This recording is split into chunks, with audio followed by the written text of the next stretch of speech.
Un mensaje para hoy. Un mensaje para hoy.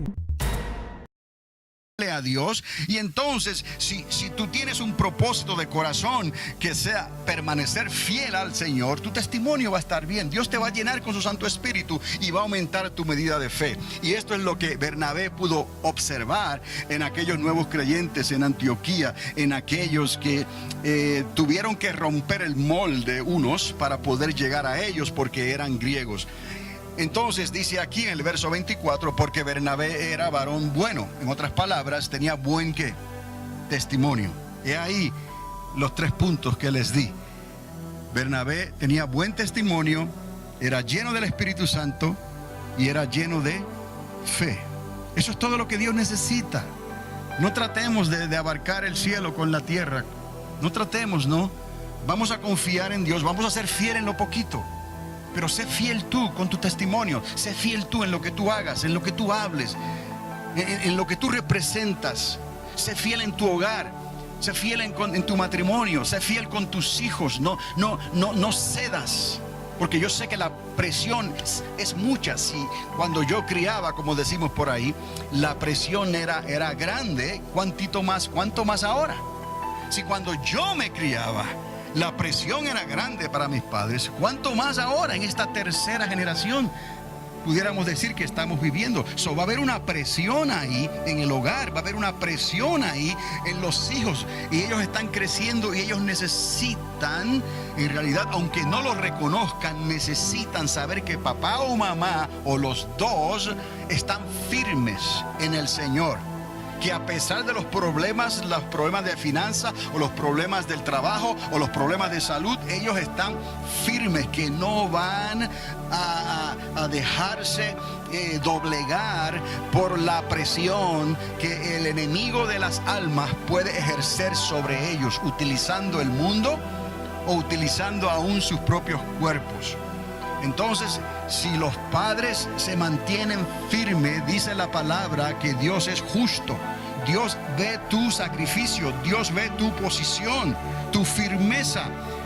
He aquí, Dios ampara a tus hijos. Tarde o temprano el ala del Señor los va a cubrir. Ciertamente ellos tendrán que tomar su decisión de regresar, pero tendrán las de ganar, no las de perder. Por la gracia de Dios, tú puedes, como mamá o papá, reclamarle a Dios la salvación de tus hijos, porque tú fuiste fiel. No necesitas comprar un libro de cómo criar a los hijos. Entiéndalo bien.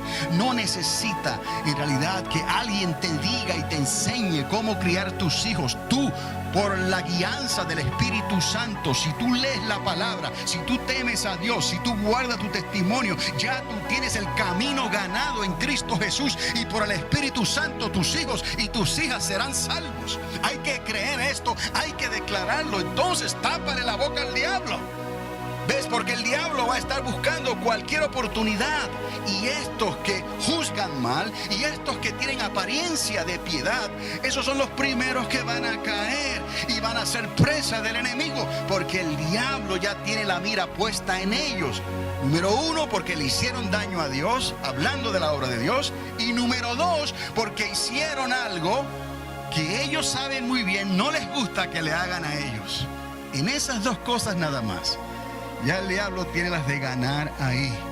Por eso es que tenemos que decir lo que decimos, pero con temor, con amor y con misericordia. Pero déjame decirte en esta mañana, mamá y papá, tu hogar no tiene que derrumbarse bajo ningún ataque del diablo. Tú ya tienes las de ganar en Cristo Jesús. Utiliza el poder, la autoridad, la gracia, el favor inmerecido que Dios te ha dado. Pero por favor, serle fiel al Señor. En cositas tan sencillas a veces como estando frente al televisor y hay algo que estás viendo ahí, que el Espíritu Santo te prende la bombillita de alerta, ¿no? ¿Qué es lo que ni siquiera ya hoy en día tienes que ponerte de pie, sino que agarras el control remote, ¿no? Y lo apagas o lo cambias de canal. Me explico, doy este ejemplo tan sencillo porque en estas cosas sencillas se prueban a veces las cosas más fuertes. Porque si somos fieles para estas cosas sencillas, dominarlas, entonces vamos en la dirección correcta para dominar las más fuertes. Esto aplica en el internet, esto aplica en el teatro, esto aplica en todo lo que hacemos, en la música que escuchamos, con las amistades. ¿O acaso todos tus amigos y familiares son salvos? No. Vas a tener que compartir con ellos y ellos van a tomar, van a fumar, van a hablar, hacer los chistes que ellos estaban acostumbrados y que nosotros tal vez los hacíamos hasta peores antes. ¿Me explico? ¿Y cómo vas a poder vencer en tu trabajo? ¿Cómo vas a poder ante esas tentaciones? Siempre cuando vas a tomar una decisión en tu vida, es la oportunidad para poner a Dios primero, para hacer lo que Dios espera de ti. No es algo tan difícil, pero nos dejamos arrastrar por las circunstancias, nos dejamos arrastrar a veces por la misma presión que ejercen nuestros familiares o nuestras amistades en el trabajo o en la visita, que entonces le ofendemos a Dios. Y eso sin contar las pasiones ocultas, ¿no? Cuando pudiste haber vencido, pudiste haber ganado esa batalla personal y secreta en tu corazón, y te dejaste vencer por las pasiones e hiciste algo que verdaderamente entonces marcó no solamente tu testimonio delante de Dios, pudo haber marcado aún hasta tu propio cuerpo. Y entonces llevarás esas cicatrices en tu cuerpo y las consecuencias de ese pecado en tu cuerpo, porque verdaderamente no fuiste lo suficientemente fuerte como para decirle que no a las pasiones de la carne o a los deseos de los ojos. No es que esto sea completamente fácil. Estamos hablando de que es difícil y todos hemos pasado por ahí. Pero en Cristo Jesús nosotros podremos vencer y salir en victoria. De otra manera, entonces, la historia de tu eternidad será escrita de otra manera. Entonces, antes de que todas estas cosas ocurriesen, el Señor Jesús tuvo que hacer algo. Él necesitó romper el molde de la religiosidad. Él necesitó romper el molde de la falsa humildad. Y para eso fue necesario, recordarán ustedes, pasar por Samaria. Es importante, es increíble cómo es esto que hizo Jesús. Cuando consideramos lo que Jesús hizo, hay mucho más de lo que a veces hablamos y decimos y leemos o estudiamos, pero en sencillez del mensaje de lo que Jesús hizo al pasar por Samaria, lo primordial de todo esto fue romper el molde. ¿Usted está de acuerdo conmigo? Cuando estos fueron a Antioquía, ¿a quién solamente le estaban hablando todavía? A los judíos. Fueron aquellos de Chipre los que rompieron el molde y le hablaron a los griegos. Es necesario entender esto porque el propósito primordial de nuestro Señor Jesucristo fue mostrarle a su iglesia, a los primeros discípulos, que había que romper el molde. Y entonces, cuando Él dijo que era necesario pasar por Samaria, era porque era necesario esa conversación con aquella mujer que no estaba en los libros de los religiosos, y Él tuvo que detenerse en el pozo de Jacob para dar lugar a ese cambio de palabras, para dar lugar a ese gesto que Él hizo, para dar lugar a esa conversación que Él hizo, y para eventualmente darle lugar a la revelación más grande que Dios ha dado al hombre, cuando Jesús le dice a aquella mujer samaritana: yo soy. A nadie más Él le habló de esa manera.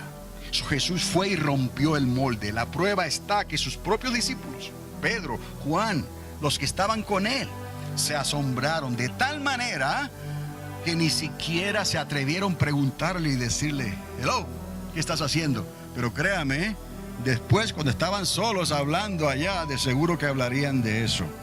Y eso es lo que pasa hoy. Luego van y salen, y cuando están solos o están entre otros, hablan de esas cosas sin darse cuenta que le están haciendo daño a Dios. Porque el trabajo de Jesús fue romper el molde. Entonces déjalo. Créele a Dios. Dios no hace acepción de personas. Oiga, repito, Dios no hace acepción de personas. ¿Por qué vamos a juzgar? por el que dirán? ¿Por qué vamos a juzgar por lo que ven tus ojos? Déjale el juicio, déjale eso al Espíritu Santo. Porque no nos toca a nosotros, vamos a equivocarnos. Puede que algunas veces demos en el blanco, pero la mayoría de las veces nuestra carne es débil y vamos a juzgar. La palabra dice, no juzgues para que no seáis, ¿qué? Juzgados. No vamos a juzgar para no ser juzgados. Vamos a dejar el resultado al Señor. Y si hay algo entonces que está dudoso, si hay algo por ahí que está medio, no está muy claro y puede que alguien no entienda si es un buen testimonio o no, tráelo delante del Señor. O habla con los pastores directamente y preséntale eso al Señor. Y deja que el Espíritu Santo, que es el que trae la convicción de lo que hay dentro de nosotros, pueda obrar y hacer el trabajo. Les estoy diciendo esto en esta mañana para que entendamos que es necesario esas credenciales, esa recomendación, es necesario, es lo básico, es lo mínimo, tener buen testimonio, llenos del Espíritu Santo y llenos de fe. Pero entonces, ya que tenemos eso, tenemos que romper el molde. Y porque Jesucristo lo haya roto en el pozo de Jacob, no quiere decir que el molde quedó roto de una vez y ya para siempre arreglado el problema. La prueba está ahí en Antioquía.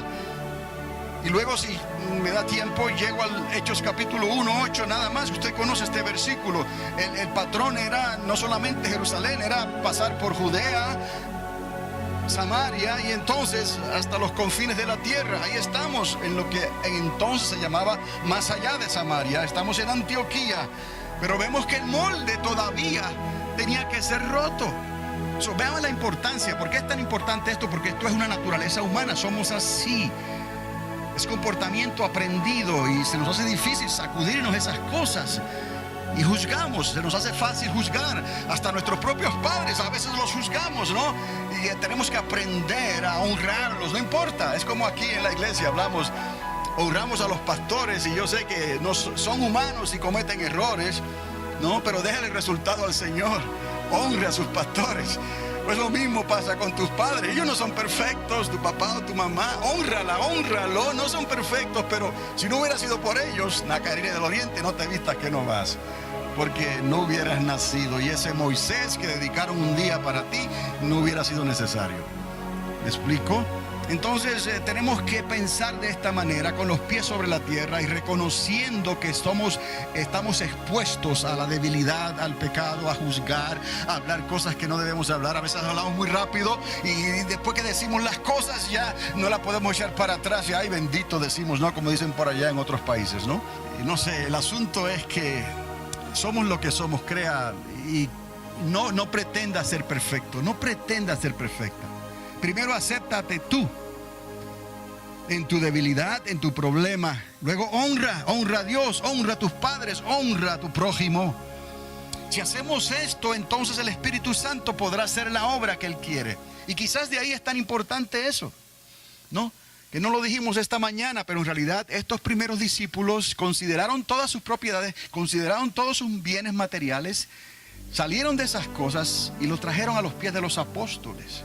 Por eso es que es tan difícil. El rico da de lo que le sobra. Eso es lo normal, porque tiene la mente formada de otra manera, ¿no? Todo es números, todo es lo que queda en el banco, lo que falta, esto y lo otro. Y depende de eso para poder vivir como Él quiere vivir. Hay que romper ese molde. Eso es otro molde para poder ser libres. Porque es un compromiso. Quizás Dios te va a dar más, pero te vas a comprometer más. ¿Lo quieres? Algunos dirán, sí. Mándame el millón. Yo sigo con el Powerball de vez en cuando. ¿Así que se llama? Yo ni sé. Y nada, Nacarire del Oriente, que ya digo, no, Señor, apiádate de mí. Pues quizás eso es lo que está pasando, que no nos da 14 millones. ¿Qué vamos a hacer con esos? Si usted le dice mañana que se ganó 14 millones de dólares, va a pagar los taxes y le quedan 10 millones de dólares. ¿Qué va a hacer con eso? Pensamos tantas cosas, ¿no? Pero debemos de temer y decirle, Señor, si eso puede hacerte daño a ti, Señor, pues ni lo mande Dios. Cerramos los ojos, pero con el otro lo abrimos. Ay, Señor, así somos. Pongamos los pies sobre la tierra. sea rico, pobreza, clase media, sea como seas, dale lo mejor al Señor, créele a Dios, guarda tu testimonio. Aprendamos a decir que no cuando hay que decir que no y a decir que sí cuando hay que decir que sí. Todo lo demás, ¿no? El Señor lo va a añadir, que tú sí seas sí, que tú no seas no. Vamos a vivir sencillamente, pero somos tentados cada día. El enfoque aquí es que hay que romper esos moldes, porque muchos por ahí van a continuar con su apariencia de piedad. Y ay bendito el que cae en las manos de ellos, ¿no? Pero eso no nos va a quitar el sueño a nosotros. Oramos y todo lo ponemos en las manos del Señor. Él dirá. Amén. Entonces Jesús lo hizo en el pozo de Jacob. Y entonces nosotros reconocemos que hemos tenido problemas aquí, también en la iglesia triunfante. Y a veces, aunque uno no quiere pensar en eso, está uno en la computadora buscando información y de momento uno encuentra un trabajo que uno hizo por alguien, una página que escribió, una recomendación que hizo. Porque si aquí se han hecho cosas en esta pequeña iglesia, se han escrito cartas hasta el gobernador de Nuevo México, pidiendo un indulto, pidiendo un favor inmerecido por alguien. Si hemos llegado hasta el gobernador, que el gobernador no haya aceptado es otra cosa, pero tuvimos que escribir la carta. ¿Cuántas cosas hemos hecho por personas? Incontables momentos que hemos pasado haciendo favores y cosas y después nos han pagado de la manera que tú menos esperabas. No que estuviéramos esperando ningún pago a cambio, nunca lo hemos hecho de esa manera cuando se ha tratado de hablar del testimonio de alguien o de ayudar a alguien, y más cuando son personas que quizás no pueden, y era verdad, quizás no podían en esos momentos y nosotros le ayudamos. Pero luego por las cosas de la vida, en lugar de nosotros ser los cazadores, nos convertimos en sus presas. Y ahí estamos. Pero Jesús mismo nos advirtió de estas cosas, siendo el Hijo de Dios.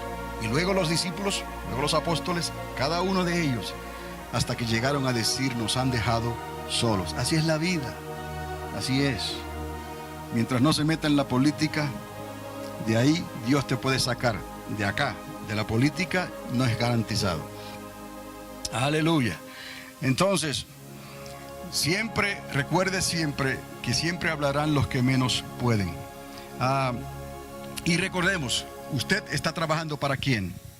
Para el Señor que te llamó. Tú no estás trabajando para nadie en particular. Recuerda eso. Entonces, ese llamado personal que hizo el Señor, si vamos a Hechos capítulo 1, verso 8, usted y yo lo conocemos casi de memoria, ¿no? Recibiréis ¿qué? Poder cuando haya venido sobre vosotros el Espíritu Santo. El Espíritu Santo siempre será bienvenido y sin Él, reconocemos, no hay ministerio. Ahora, el trabajo, la comisión, lo que Dios está llamando a hacer era para alcanzar no solamente a Jerusalén, sino que salieras de las puertas de la ciudad y te introducieras en Judea también. Dice todo Judea, o sea, al norte y al sur, y luego dice Samaria y hasta lo último de la tierra. Vemos que en medio de todo esto vemos un molde que fue roto de una manera que nadie se lo esperaba. Y ese fue el molde que Jesús rompió al hablar con la mujer samaritana en el pozo de Jacob. Pero vemos lo importante de esto, aún años después en Antioquía, cuando la mayoría no se atrevía a hablarle a los griegos todavía. Entonces, de ahí podemos ir a Hechos capítulo 2, verso 46.